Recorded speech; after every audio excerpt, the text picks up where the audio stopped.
Welcome back to AVAIYA, Chad. Thank you so much, Andy. Thanks for having me back on. It's a pleasure.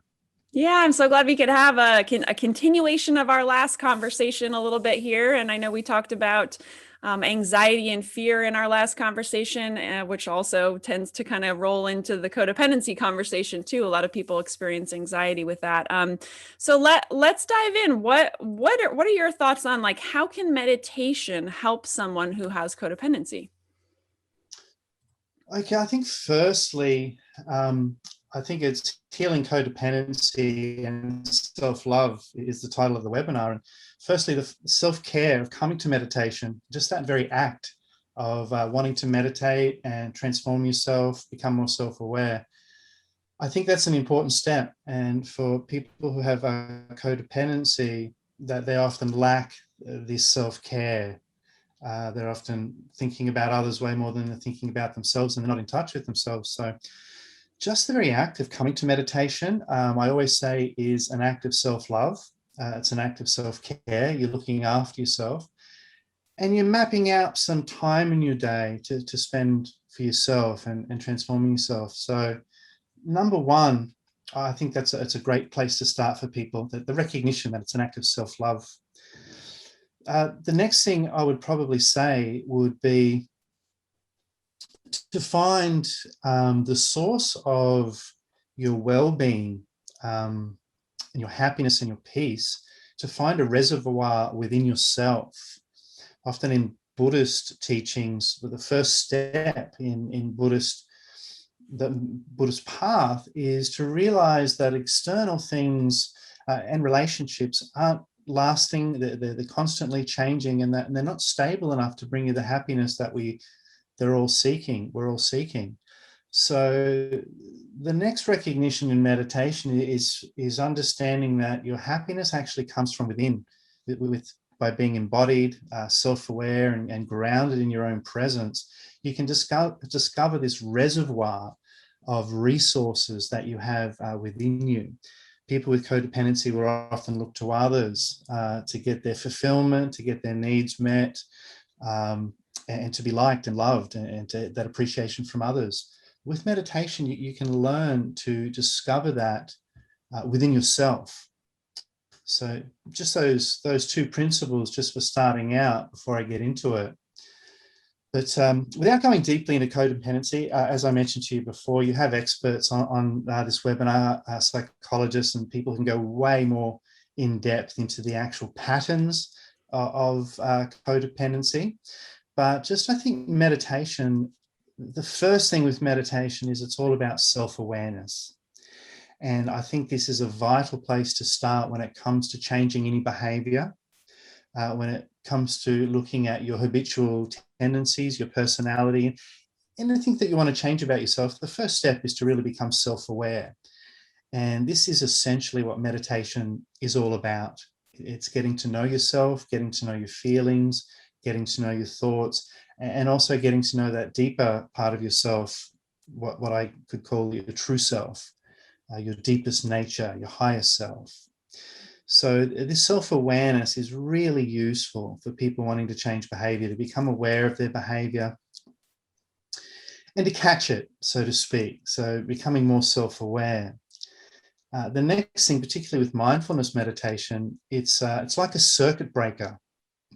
That a lot of traits of codependency, they happen on autopilot.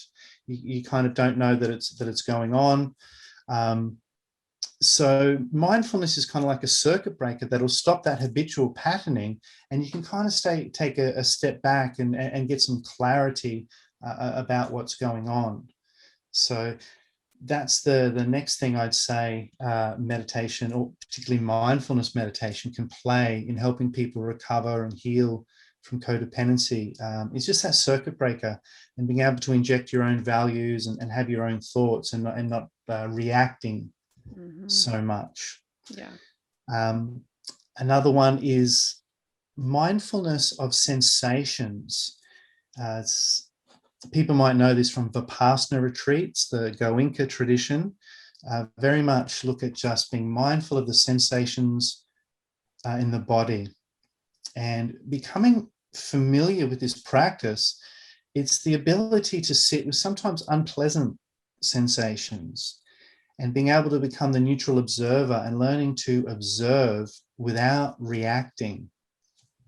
And it's this special state of attention, this learning to observe your sensations without the reacting, that you learn to be able to tolerate and find out that you can tolerate these unpleasant sensations, whether it be anxiety, which can come up with codependency, or any other feelings that you're having. Instead of those habitual patterns that I was talking about that you automatically go into, you learn to just sit with those unpleasant feelings or pleasant feelings. But the key is that you learn to become a neutral observer. And once you've learnt to look at yourself, to be aware and to accept the present situation deeply, this is another form of self-love. I like the saying, or I like the idea about meditation, that it's really befriending yourself rather than perfecting yourself. People have the idea with wisdom traditions or Buddhism that you're becoming enlightened and you're perfecting yourself, but a lot of it is really being able to accept who you are right now as you are, the flaws and all kind of thing. And this type of self-acceptance, I think, is the deepest type of self-love, is really being able to sit with yourself and not want to change yourself in a sense. And that can be counterintuitive, because if you're trying to overcome some negative habits, the first step is this deep acceptance of yourself, which is self-love.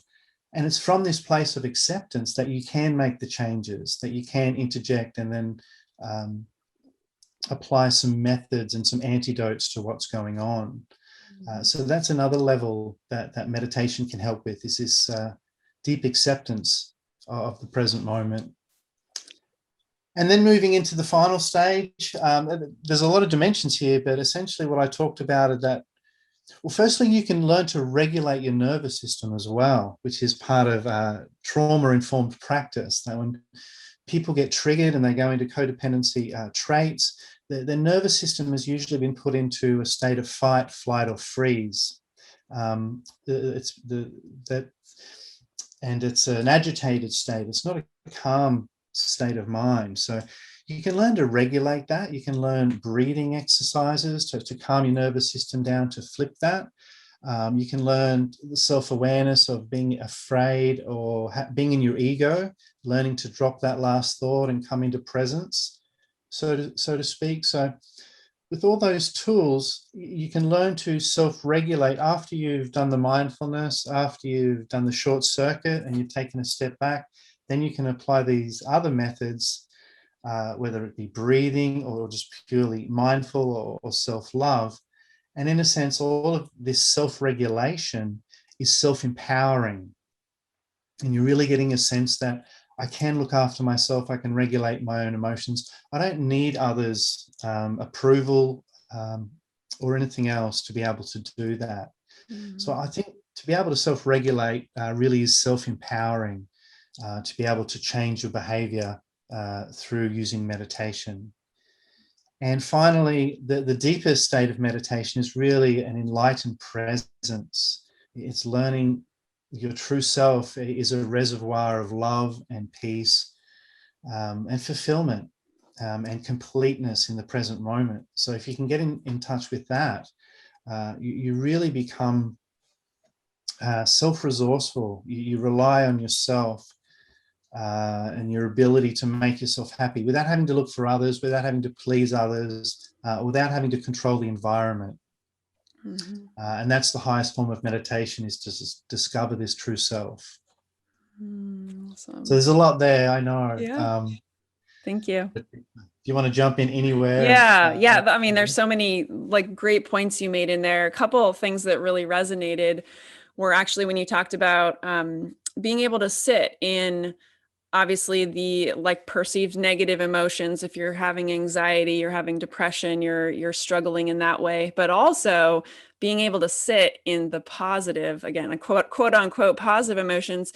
And that really struck me because I think I know I have tendencies in my own life to wonder, when is the shoe going to drop, right? When is the next bad thing going to happen? Or always kind of like on the lookout for that. And I think a lot of people who struggle with codependency may have come from childhoods where that was a commonality. And so we might be kind of trained in that way. So I'd love it if you kind of dive deeper into that, like the willingness to sit in like the good and like keep the good and the abundance and the happiness and joyfulness coming in one's life. And whether it's, you know, obviously external or just those internal sensations. Any thoughts there?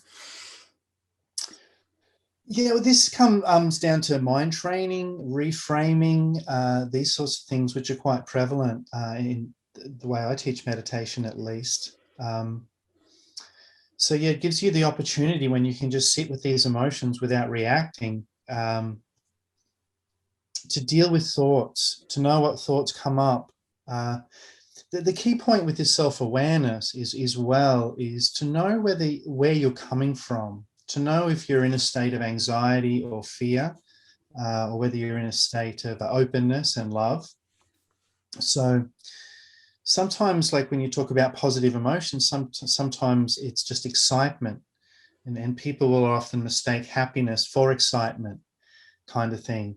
And then there's two movements away from peace in meditation, and that's sinking into dullness, falling asleep, which is a common problem. But the other one is AVAIYA has changed my life. AVAIYA has made me the woman I am today. AVAIYA is my home. AVAIYA is personal freedom. AVAIYA is the reason my life continuously improves.